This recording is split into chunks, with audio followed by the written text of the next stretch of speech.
Start So can I recording. swear? Is that how you're gonna start the video? Okay, so thank you guys all for coming today.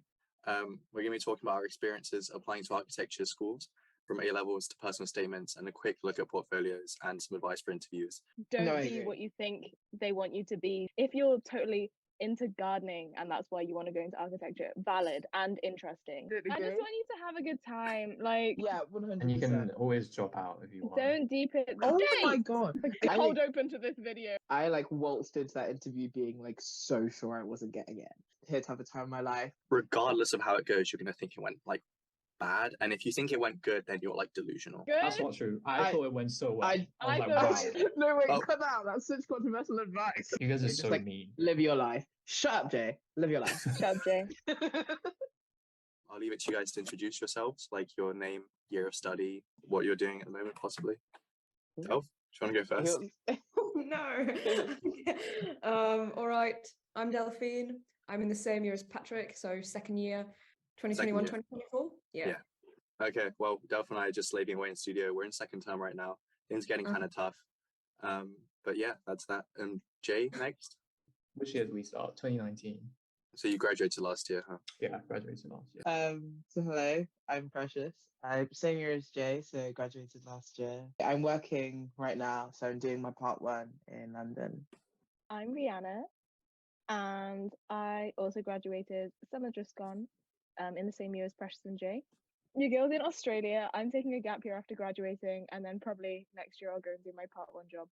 First thing we talk about, I thought, could be A levels.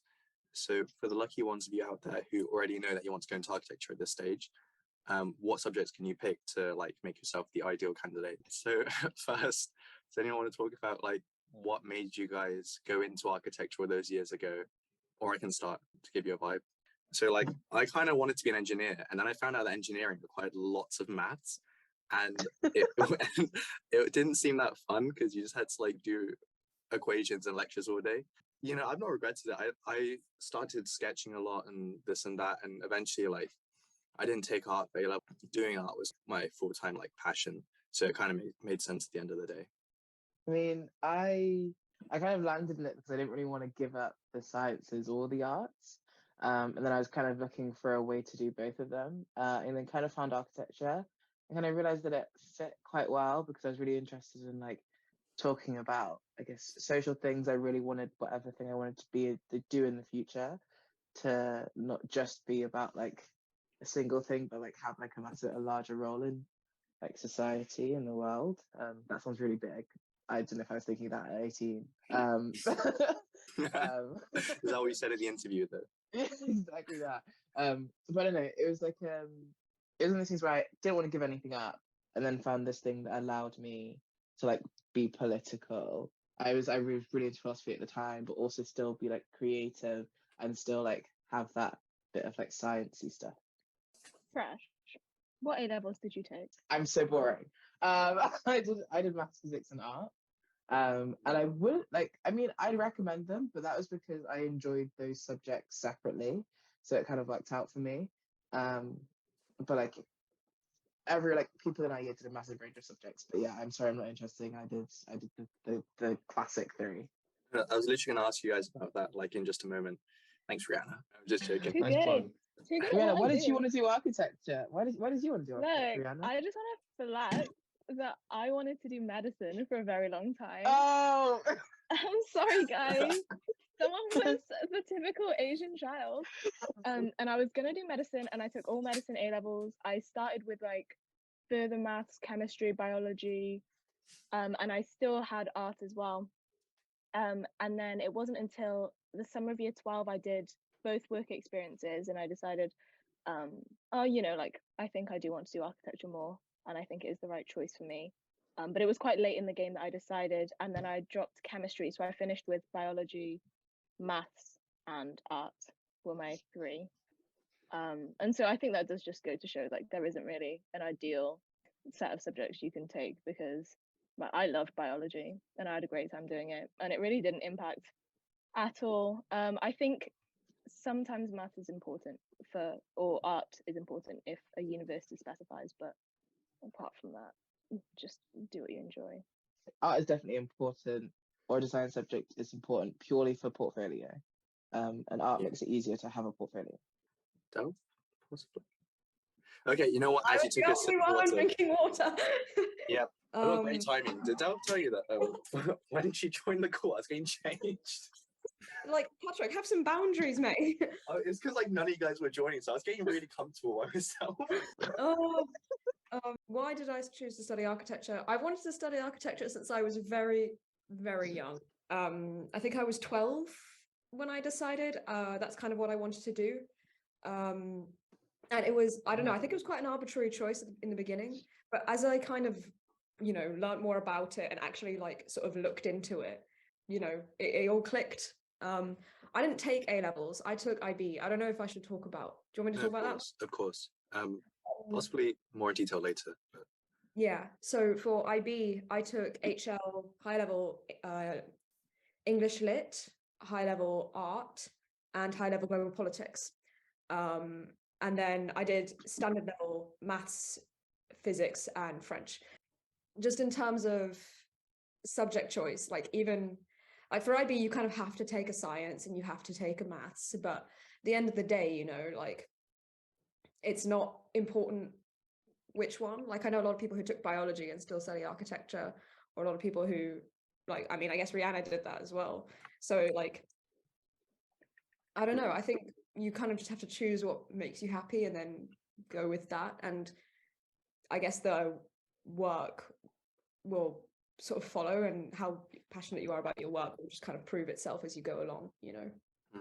I just got a message saying that the meeting's going to end in 10 minutes. Does that mean that we have to join a new one? Okay, so the next question was... Wait, we didn't even ask Jay. Don't ask me. No, my bad. Jay.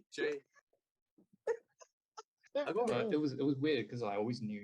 I mean, I always like angled towards like architecture, so I picked all my subjects based on like architecture. Even from like GCSE, Oh, you I was picked just like, knowing. Were you GCSE? yeah, GCSE. I was like, oh, architecture, geography, then I guess. Literally, I just picked. That's so interesting. Like, I didn't even think about it until physics. someone mentioned it to me when I was like 16, and that was the first time I thought about it. And even Yeah. then, in my interviews, I couldn't say I cared about buildings at all. Not gonna lie, I No. didn't give To a be damn. fair, same.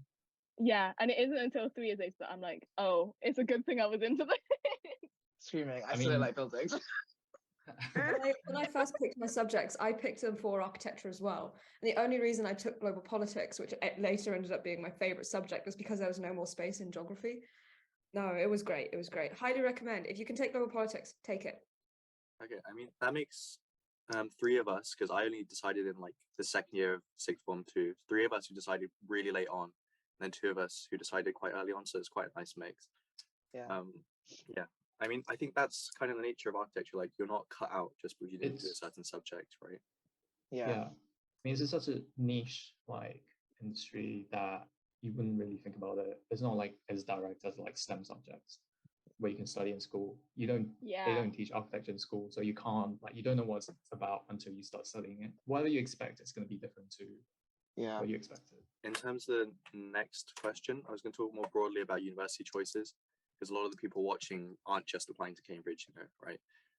Do you guys remember where else you applied? Because for me, I had one like dreamy option, which was Cambridge, and then 2 firm options, which was like Bath and Sheffield, and then 2 insurance, which was Westminster and Oxford Brookes. Jay, Okay, do you sorry. remember where you applied? You said you did. Take it off, Jay. This is not a good like way of applying, I think, because I applied to just like the top 5 in the UK. Yeah. So I applied to Cambridge, Bartlett, Manchester, Sheffield, and Cardiff. I don't think it's the top 5 actually. On like the QS ranking, they're all very different styles. And I think Bath, you don't need a portfolio. Bartlett was actually my dream choice. It was my dream choice like basically since I was like 15, because I wasn't expecting to apply to Cambridge. I'm glad I picked Cambridge in the end. Can I say bad things about? Yeah, in retrospect, you obviously found out more things about. Yeah, it's a very different studio culture, and also obviously there's the Bartlett scandal, like the bullying and all those things. In terms of welfare, Cambridge is a lot better, and also at Bartlett they kind of just teach you very creative in comparison to like Cambridge, where it's a lot more grounded and a lot more theoretical. Yeah. So I think Cambridge was the best choice in the end. So Just quickly, I can say as there are so many members of the Architecture Society here, we can definitely endorse Cambridge as being like a really surprisingly happy place to work most of the time. Right, guys? Okay, so Jay touched on something real quick, which was that different courses have different focuses, like the fact that Bath is more engineering based and the Bartlett is more art based. But yeah, we can talk about that after maybe Rihanna or Precious. Yeah, I mean, I also had very stereotypical choices. Cambridge, Bath was my insurance, and then I also applied to UCL, Liverpool, Sheffield. In a weird way, I didn't really have a front runner because of these different factors. Like, I was like, oh, I'll be happy going to Bath because I get to do engineering as well. Oh, I'd be happy going to UCL. They have such cool like tech and experimental, ways of design. Oh, I'd be happy going to Cambridge because, academic theory, whatever. So in a way, I would have been happy with any of them. I didn't get into UCL in the end. I think it's surprising to a lot of people, especially because their grades are lower, but it is just goes to show they are looking for different things. It would have been ABB compared to the A star AA that Cambridge asked for, and I didn't get it. So it's nothing to do with academics at the end of the day. I remember being told they're looking for a very specific kind of person, and that like I would say, like, in retrospect, I can see how I was, to be honest, too basic for them. Like, art that I did in school was very like by the book in a sense, like it was like to the mark scheme and blah blah blah. And we'll get into this later about like things to put in portfolio, but I think I wasn't like the crazy experimental person that they were looking for. I don't know. I feel like it's a completely different thing to talk about how to get into Bartlett. It comes down to the person that's interviewing you, and also comes down to luck. And I don't know. It is very different. Like it's very hard to say like what they are looking for, especially for Bartlett. But then I think for other unis, it's a lot easier to see. Oh, and also I think only Bath didn't have any interviews. Cardiff didn't have any interviews. I think only Cambridge and Bartlett have interviews for architecture.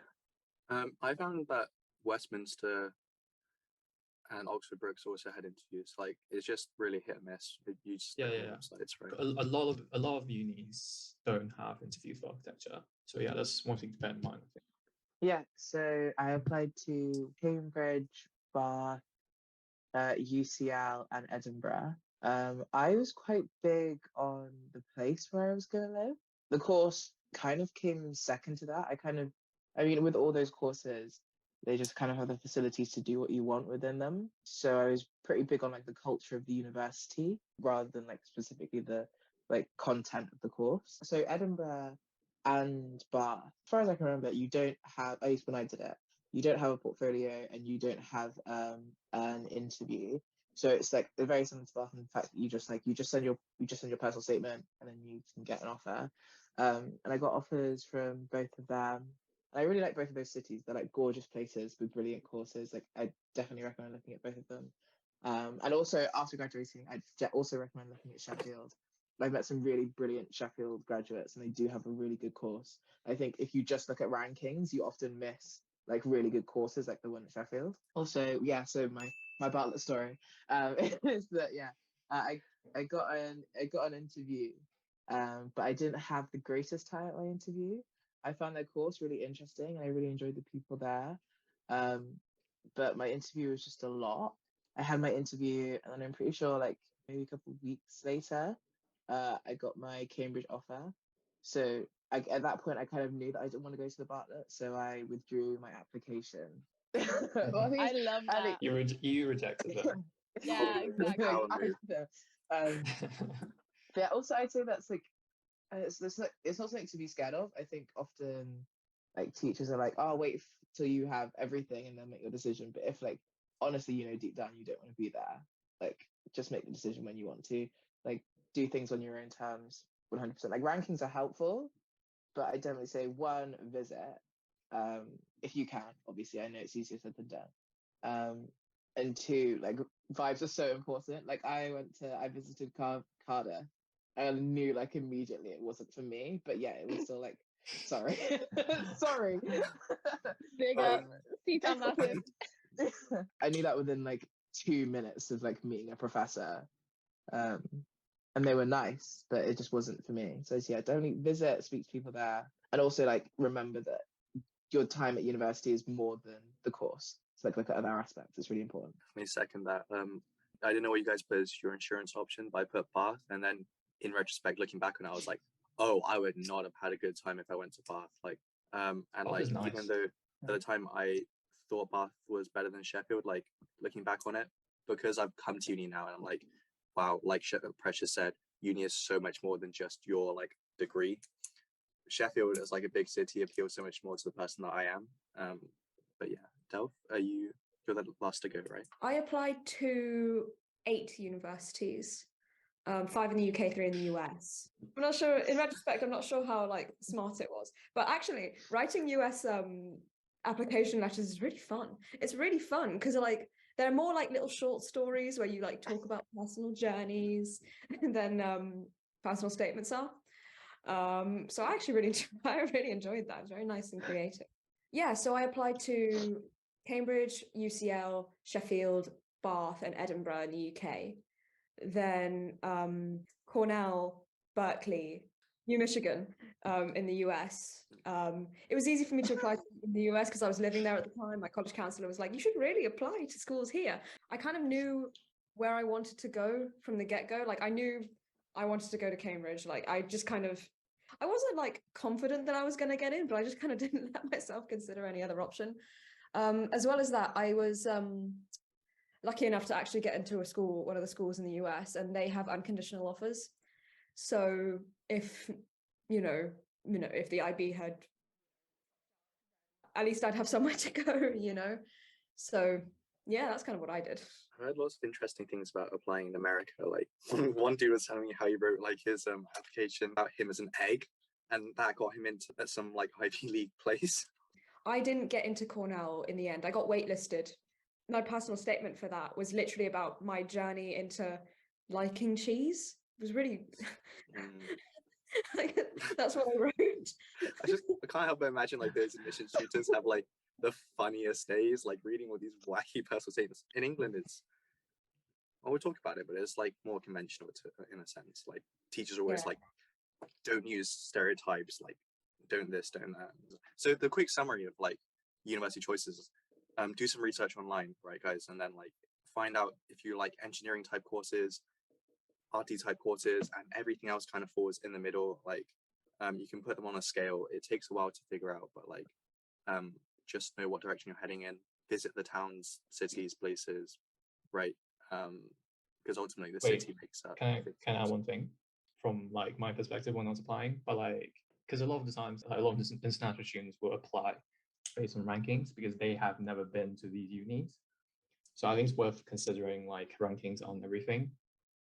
Like I think it's quite important to look into like the course itself, and because some places might not be ranked really high, but they have really good courses. Some places might be ranked really high, but not might fit you. So if you really like sort of engineering, very like technical sort of courses, then obviously Bath is not for you because it's very, very creative. And if you want something like very theoretical, Bath or Cambridge or Edinburgh would be like better.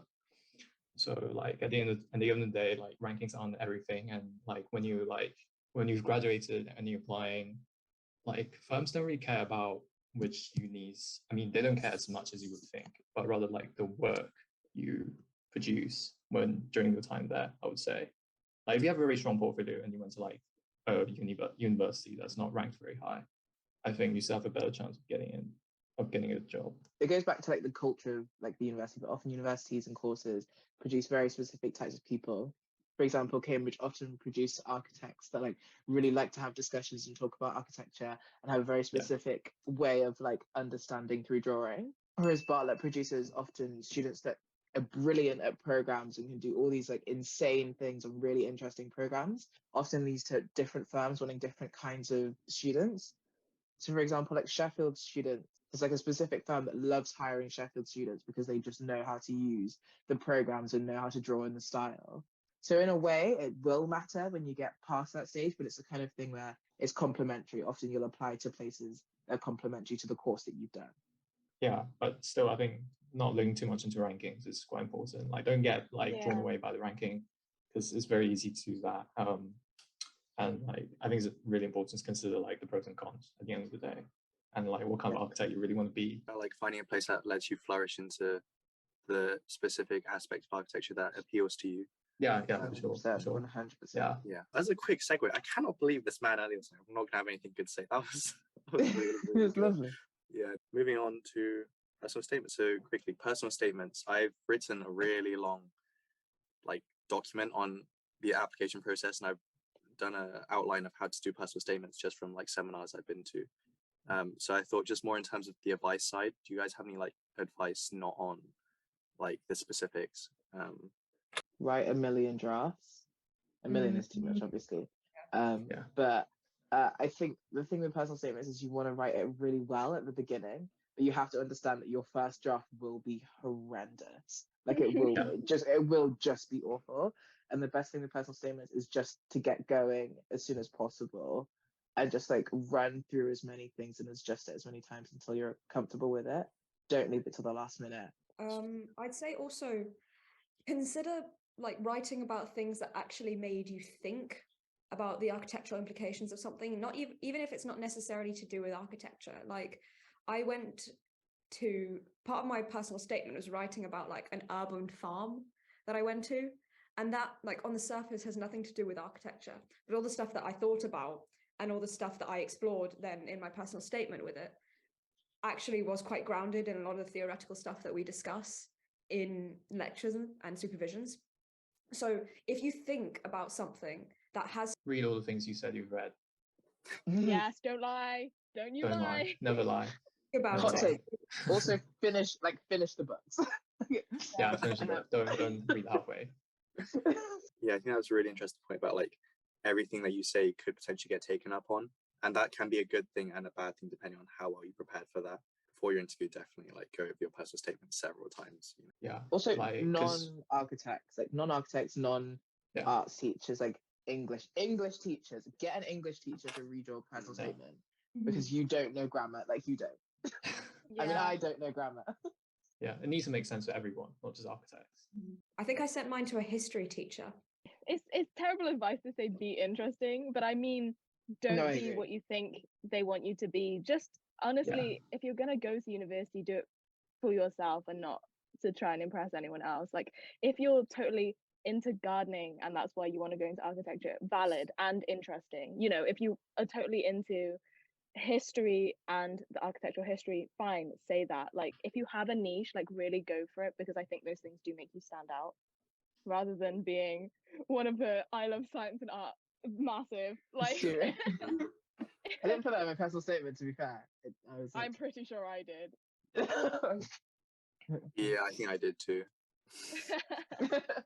I talked about the politics of architecture a lot. Yeah, same. Exactly. Same. so I was much so architecture. ranty. That's fine. Have something to say. Don't just list things off. Yeah. Because they will ask love you an about why opinion. you're ranting about it, and then Yeah. they'll start arguing with you about why you are. You can get into a whole conversation with that.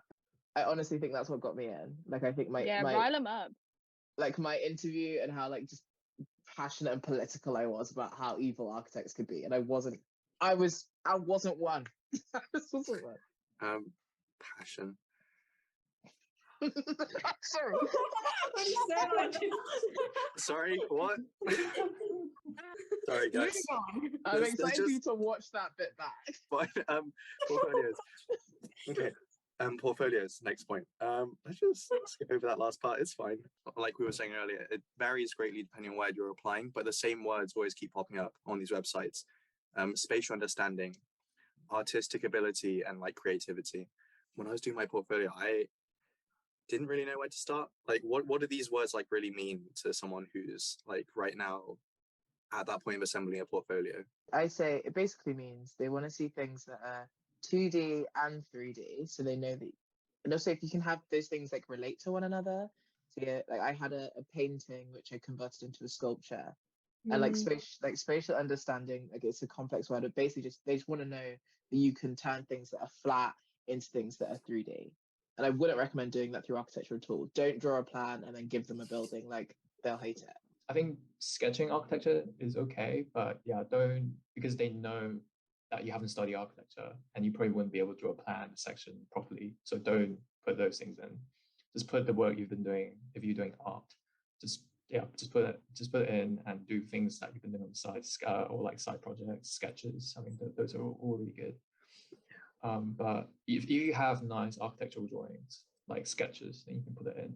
But don't have to be technical for sure, because they're not looking for that. I think that's a bit of a weird question. Maybe it's better to ask, like, what do you think you should be showing in an architecture portfolio? For me, it was like, well, the main focus of my portfolio essentially was just like me showing that I could look at stuff, note it down, like sketch it, because I didn't do art. So that's like my special skill. Some people, their best thing is like oil paintings, or like I also put in like filmmaking, photography, some really, really, okay, this is a good point. I put in some work I'm really not proud of, but because it demonstrated different mediums, I kind of like just put it in anyways, you know, because I was like, I hate this, but it shows that I don't just do drawings. Yeah, for sure. I think especially when you're talking about your portfolio, it's very important to show that you have like you're able to look like reflect and like self-critique and you know look at what you could have done better, look at where you want to take a project in the future, look at the choices you've made and how you felt about them. Like that is a very important thing to be able to talk about. Don't just pick pieces that look good, pick pieces that mean something or were trying to show something, or that you were trying out something through. Like experimental works, I think, are always something you should make sure to include. So I think if you can include a range of things, you want a range of medias, a range of technical ability in that you want to show you can draw, but you also want to show like messy things as well, good and bad things that you personally felt like you liked and that you didn't like as well. They also don't have to be finished, right? Yeah. Yeah. I'd also say like a huge thing, a really huge thing that I think often like it's one of those things that people just forget to tell you is that you'll present your portfolio. I mean, my thing is be able to like write a story through my portfolio. So like you'll like have your portfolio in front of you and they'll basically just be like, show me your work. And you have like maybe like, and this is across all universe. I mean, for Bartlett and Cambridge, you have like maybe 15 minutes to like go through your portfolio. So like my advice personally would, if you're going to organize it, is to have a start and have an end and have an argument and like let it be like super neat and super messy and go all over the place. But practice presenting your portfolio, and when you're actually physically having your portfolio, like make sure you can like link it all the way through, because it's quite important, because you don't want to be like in your interview like, oh, like I did this and then like 4 pages later and then I did this and then I did this. It's like so confusing and messy for them. So yeah, when I you're do thinking think about that's a rate, true. Like not to like that is good. I'm just surprised because I didn't even think of that. Like I didn't have a narrative through mine at all. I think you do have to be wary of, if you're gonna do a narrative, don't make it too like script restrictive that you need the start Yeah. and the end, because you might run Yeah. out of time and they might just cut you off. Yeah. You know, like make sure you get the good stuff in. Make sure it's, you know, there's like individual projects that you can be like, if they're only like, you know, you run out of time, you can just cut the end or something like that. But yeah, that is really good advice, to know what you're going to say about everything and to have something to say about everything. Yeah. There shouldn't be anything in there that you have nothing to say about, because that's just a Yeah. waste of time. But also Practice. at the same time, I'd say the best advice I got from someone was, your interviewers are also human. So if you spend like 15 minutes going through every single piece of work in your portfolio, they're gonna get bored, they're gonna cut you off, right? Like you were saying, Rihanna. So it's kind of like put in stuff that you value, but at the same time, like emphasize what you want to emphasize, and like don't like get stress on like mentioning everything in there when you present it. Practice presenting to loads of Yeah. different people, I think. Just loads of different people. Doesn't matter if they're art teachers or if they're like Yeah. to people you've And never met. remember, when you present, don't just describe what's there, because they can see. Yeah. Yeah. Like talk about the processes, like you're thinking Yeah, behind have it. a hot take for every piece if you can. Yeah, Yeah. I presented online and I prepared 2 slideshows. One with like my sort of more completed work that I did for like art class, and the other with like screenshots of my sketchbook, photos of all the processes that I went through, and I guess just additional miscellaneous photos and sketches and drawings of other stuff. I mean, I guess it's worth saying that Precious, Rihanna, and Jay had in-person interviews because they were a few years back, pre-COVID, right? So they were able to like, you know, bring like huge like volumes of portfolios and work, I'm assuming. Online is definitely always more difficult because you can't show your work, they're seeing it on screen and it's never the same. So make sure you take very good photos of your work, because if they look grainy, like it's just going to look crap. I mentioned that because other unis might have in person, Yeah. but now if the future seems that for Cambridge, right, Delph? Like we're doing online for the foreseeable future. Oh, I didn't know that. I was going to mention in the US, if you're applying from the US, depending on what state you are, it's possible that you have to fly to New York to do an interview. I didn't have to do that in the end because of COVID, but there was a possibility that I was going to have to go up to New York in order to give my interview. If you're applying internationally, there are different rules on how you can apply and how you do your interviews. So it's worth looking into that. Do you possibly know how you can find that out on like the websites?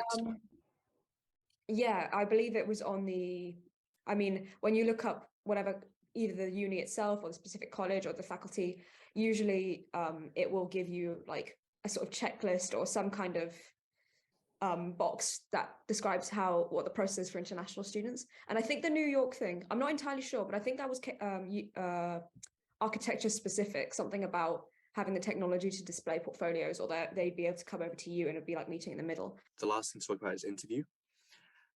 Do you guys have any advice or funny stories from interviews that you'd like to share?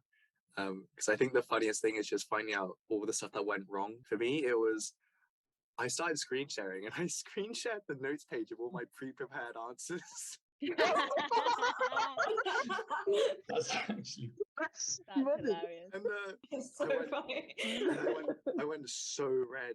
And then they were like, so I guess we're not going to ask you these questions. And I was just like, and also I had this thing happen before, which was like, you know how they say, because it's online interviews, your parents can't listen in. Yeah. And my dad kept trying to like sit in the room next to me. And I was like, Dad, I appreciate it. I love you.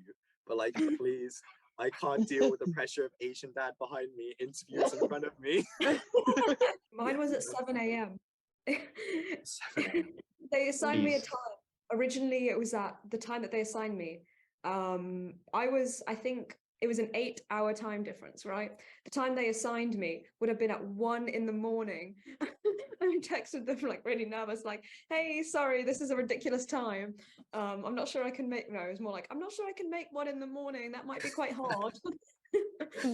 So they changed it instead to 7 a.m. And for some reason, the Wi-Fi where I was living, like it was so bad that a gust of wind could like make it flicker. It was probably the crunchiest Wi-Fi in the world. And it just kept malfunctioning. The interview kept going on and off, and I had to leave and rejoin several times. It was so stressful. It's like the most stressful half hour of my life in that particular moment. But it was fine. I'm here now. So don't worry about technological difficulties. It's not your fault. They won't penalize you for that. Wait, what's up? Sorry, they're testing the fire alarms. I forgot that they were doing that. Oh, I put myself on mute. yeah. The point of this is just like, you guys are going to share your stories too, but like, it's just like, they are trying to find out who you are, but they're not going to like blame you for stuff out of your control. And just to clarify, my dad didn't sit next to me in the end. I was very, very adamant that he was not allowed to sit there. I will say that, like, I think my interview was my first interview, which is the general personal statement interview that I had with the college, rather than with any of the architecture faculty, is a testament to that you can just talk about anything if it interests you. Because I talked about Instagram for a solid 10 minutes, I would say, and just like articles that I read and documentaries that I watched that were all, one, on Instagram that I didn't say were on Instagram, and then two, just the idea of being on Instagram that I very loosely tied into what I'd learned in Eyes of the Skin, so tangentially. And then I started talking about like physical space and digital space, and like the idea of seeing but like not being in the space, and like perception of blah blah blah. Anyway, chatting out my ass, but she was laughing it up. And then the other one was in my general interview, in my architecture interview, my portfolio interview. But she asked me what the least successful building I could think of was, and I said my school. And then just complained about my school for probably 5 minutes. You know, it's not, whatever you want to talk about it. Like, I think they're there to, like, not gonna lie, be a little entertained by whatever you have to say. So it pays to stand out, I guess. He said the same thing as Jay, which is kind of worrying to me. Is just like, start looking for jobs early. Like, don't rely on. Don't waiting. let members of faculty tell you to wait. Okay, wait. I was about to say something so I'm rogue. actually really mad about like why are Okay, they like, hot oh, you take. have so much time, and then it's like, Yeah. Okay. I guess if you guys are free for like another like additional 10 minutes at the end, like we'll have a quick section for like advice for current students, this and that. But to segue back into like our final topic, the interviews. Yeah, let's go. Yeah, thank you for joining us again. We just had another break. Flipping heck. I did not realize Zoom 40-minute meetings were like this constricting. So anyone, Jay, were you about to tell us a fun story by any chance? Yeah, he was. I mean, Okay, Jay. I don't know if they're fun. For my Cambridge interview, the first piece of work that I showed them had like my middle finger in it. So like That's very nice. that was literally the first piece of work I showed them, and then they laughed, and I was like, nice. And I was, in my head, I was thinking if I don't get it, at least I'll like show them my middle finger, you know. At least I flipped them off. Like at least I flipped them off. But it was also the part because like I wasn't expecting much, so I was not nervous at all. So I just went in and I just had like a conversation. Yeah, I them. will I say think- it's good advice to just honestly go in for you and enjoy yourself and enjoy talking about Yeah. yourself and your work Yeah. because Don't- like that really yeah. sends the nerves away. I mean, it's easier said than done, obviously, but like I would put a disclaimer that the whole time I've known this man, he always underplays his own talents and like this and that. Oh. So I Oh, appreciate. let it be disagree said that Jay's portfolio is amazing, so this really Yeah. doesn't count. Yeah, the fact that you No, say that. I like, disagree. I disagree. If I'm going something, I'm gonna brag about it. So I don't can cut that out. Just so my future employers don't see. God. Oh god, I miss you so much. You can leave that in. Anyone else interview? Wait, who haven't we covered? Precious. Precious. I had the time of my life in my interview. Like I had so much fun and we had a really good time. But it's very similar to Jay. I like waltzed into that interview being like so sure I wasn't getting in. Like I was like 100% I'm not getting in. I just have here to have the time of my life. I think I wore like this crazy colorful like I think it was like a turtleneck. But it just like it was too much. Like in hindsight, it was disgusting. But I was like, No, wear a good fit. That is what I will say. Power dress. yeah. And I was just like that whole day. I was just like, I basically was just like talking about Cambridge. I like nearly missed. I was so late for my interview because I was like out getting waffles. Like I was having like honestly a good time. So I wouldn't recommend being late, but I'd recommend like having a good like just knowing that you can have a good time. It should be stressful. I have some like quite intense moments that I in hindsight thought were quite funny, but like I was like panicked about immediately afterwards. So in my personal statement I spoke about architecture being like an evil force, and there was just like a moment of silence in my interview where this guy, like not my boss but the other guy, just goes, so do you think architects are evil? And I just kind of like just kind of took a second, looked out of the window, and I was like, yeah, I think they can be. And I went home and explained the story to my friends, and they were just like, although you wanted to get, but it's fine. I can't remember what about, but they asked me a question, and then at the end of the interview, they're like, "Oh, do you have any questions?" And I asked them back the question. And they were like, "What? Like, why would?" They were like, "Why?" They were like, "Why are you asking us the question that we asked you?" And I was like, "I kind of want to know what you think." Like, that's No, that honestly is it. actually a good move because Um, interview them. Let it be said. This is your chance to So see cute. what they have to say about Cambridge, what they have to say about the degree. Like when they say any questions, they mean it. Like take your Yeah. time. I had a All really online. good time. Yeah. Genuinely, a really good time. I think going off what you said, Precious, like one of my other friends who did get into UCL from back home, she said she spent her like whole interview digging into Le Corbusier and why he wasn't actually a great architect. And the interviewer was like, wow, you've got opinions. That's pretty good. Like, I think the most important thing is that you like over the course of the years before you go to apply for universities, like allow yourself to develop opinions on art, on like TV, on films, you know, this and that. Because at the end of the day, they want to see what kind of person you are for the thoughts that you have, not necessarily just the artwork that you create, because that's what's gonna like show who you are in the long run, right? And it's like 100%. you can challenge what they say to you in the interview, or like they will say questions that lead you on purposefully to like for you to show that you have like opposing opinions, and you have to like back yourself when it comes to that. obviously nothing outrageous, right? And Yeah, back up Modernists, your arguments, modernists yeah. are Genuinely. fascists, stuff like that. Like, Extremely. who knows? Like, you could. Look, if Yeah. you call Corb a fascist, then like you just have to be able to back up your opinions. Yeah, if you've got evidence, do it. Yeah. Yeah, no, but for real, I think just opinions, that would be the most big thing. Also, regardless of how it goes, you're going to think it went like bad. And if you think it went good, then you're like delusional, possibly. Oh, well, Bruh, really? I thought it went good. That's not true. I I- thought it went so well. I was like, thought it wow, was good. that I'm went so sorry. well. No, wait, Oh. cut that out. That's such controversial advice. I don't think that's true. Okay, I think the true statement is that you actually can't judge how well it went. But it is to say that what you perceive as, good or bad in the interview isn't necessarily what happened. Like, that is just proof. Just because we had a good feeling doesn't mean that. Yeah, it's true. And a lot of I mean- Cambridge interviews, especially, people will always say, "I thought it went terribly. I thought it was really hard," and it's usually because they were challenged and Yeah, they got. it's meant like, to be hard. It's meant to be hard. Yeah. Yeah, I mean, lastly, do you guys have any advice for just current architecture students, like anywhere maybe? My number one advice is, it's gonna sound really bad, but take a moment to have some perspective, because genuinely it's probably not going as bad as you think it is. And it's really That's easy to great get advice. into a doom spiral of being like, I have to work so long, I have to do all of this. And honestly, if you just like give yourself a bit of a mental slap and like looked in the mirror, you'd be like I actually don't have to do this like this. Like, this can actually be really fun if I do this on my terms. If I like go into crits knowing that I'm going to be super passionate about my work, and I'm gonna love it, and like I can do this, you'll realize that it genuinely doesn't have to be suffering.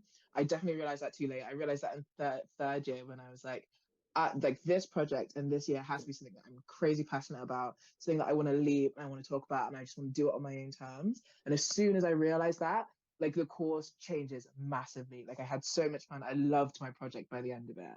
And it is doable, but it just takes like giving yourself a slap. Though I mean that by like, don't just make your life about architecture. Yeah, of Like, course. go do something else. Like, I haven't left university with many regrets. I'd say my only regret was not like doing a team sport and like being committed to like doing something outside of my degree more. Basically, the good times I remember aren't really, I mean, a lot of them are to do with architecture people, but they're not really architecture related. And like the stuff that you hold so dear to you when you leave is not going to be found like in a plan. Go have fun, please. I mean, whilst you guys are here, I guess it's worth saying, Precious was the first third year I talked to, and like the first person I talked to really outside like my small group of first year friends, because I was eating lunch outside on the grass on my own. And Precious walks up to me, and she was like, "Okay, what did you say?" You were like, "Wait, do you have no friends?" Well, At the time, I was just like so shell shocked. I was just like, "No, I do. They're just inside." But no, that's misleading. That's misleading, because the whole That's really point of funny. the story is that like Precious kind of You have became. no friends.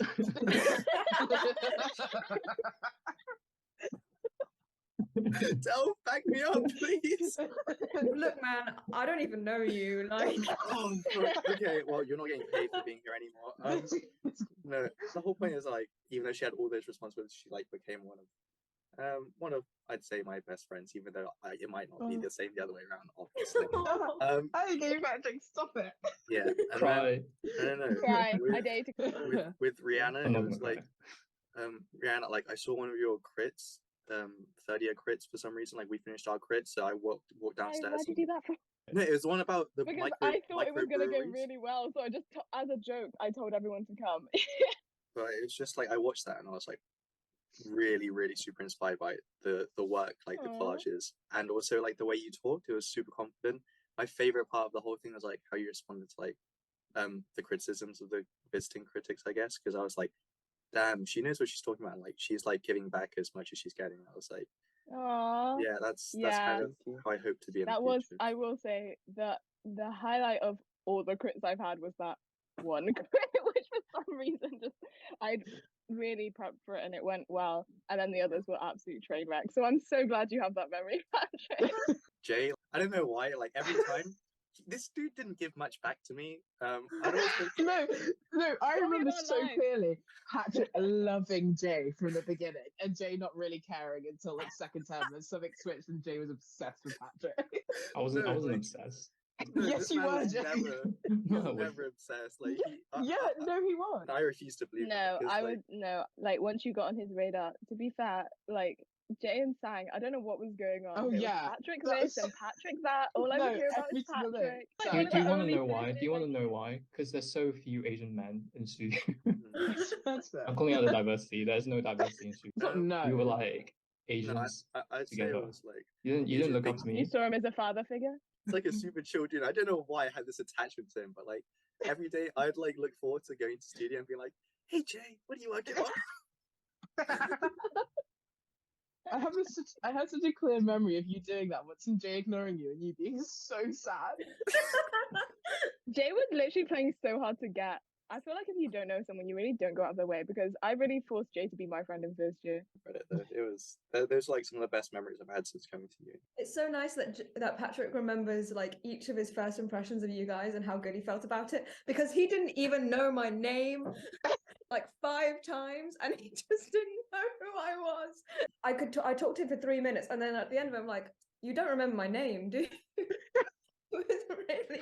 No, but now Delph's one of my best friends. Do you guys want to be in my Be Real? In all fairness, I've always been like that. Like I've always been a bad messenger. I've never really been good. It's just that like Yeah. I had like 6 messages going on one point, just being like the last one I was like, Precious, I'm really sorry if it's like stressing you out, like you can tell me to go away. Like Precious! the funny thing is that I voiced it, replied to him, being like, "Don't ever talk to me like that again. Like we're friends." So yeah, 1 sorry minute for left. doing that. I'll try. Anything left to say? Yeah, Patrick, you're doing absolute bits doing these videos. Like you're doing really well. I'm very Yeah. proud of you. Thank I haven't you. actually For seen doing any what of me your and Presh videos, talked Patrick. about for 3 years. What 10 views to a part 2? Thank you guys so much, honestly, for doing this. I really appreciate it. Good luck, Love everyone you. who's applying. Okay. Like, subscribe, and comment. What you think. Yeah, Turn tweet your those post reaction. notifications on. Click the bell. Yeah. I can't with you guys. Okay.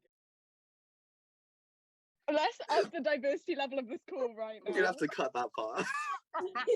Okay. Should we just let Jay exist in this way? Should we just allow Jay? I wouldn't say I'm wacky. Yeah, you are. Like, You're Yeah, so you are. wacky, Jay. no, Luckiest it was guy so I know. like I'm like I think the Oh, stuff I showed him was Waxmeister, sorry. also I'll cut this You part have- out. Okay, good. Please don't. don't cut out. This part. Leave No, out the this names. part. Leave please it cut in. this part Leave out. it in. At Look, them. don't cut this part out because the faculty had either haven't had jobs in ages, and then like haven't had like architecture jobs in ages, or just so out of touch with the architecture world. Literally apply to jobs at the start of Easter. I'd say that. Is Yeah. their I job remember when starting? Eleanor came back and she said April, and I kept asking staff. I literally asked 5 different members of staff, and I was like, Eleanor said April, and they were like, no. Ignore that. And you know what? They were like, oh, concentrate on your studio work, your studio work. And you know what? I had to wait a year because I missed the boat. Basically, I was like, it's easier for me to take a gap year and try again next year. And that's not to say that that is true because like people now are getting jobs now. Like Yeah. that was a conscious Yeah. decision on my part to just have a fun time, but I should have listened to my gut and also the advice of other students over what they were telling me. Like it's so much nice to have something waiting in the wings and knowing that like even if I leave, even if it's like not ideal, like I just have something waiting in the wings. You know, Jay was head of welfare, Fresh was head of ArcSoc, Rihanna, what were you head of? And Was also head of welfare. She's also and, head Yeah, I of was the welfare. OG. Delph and I are head of welfare now, so this is just Yeah, an yeah, ArcSoc yeah. meeting, really.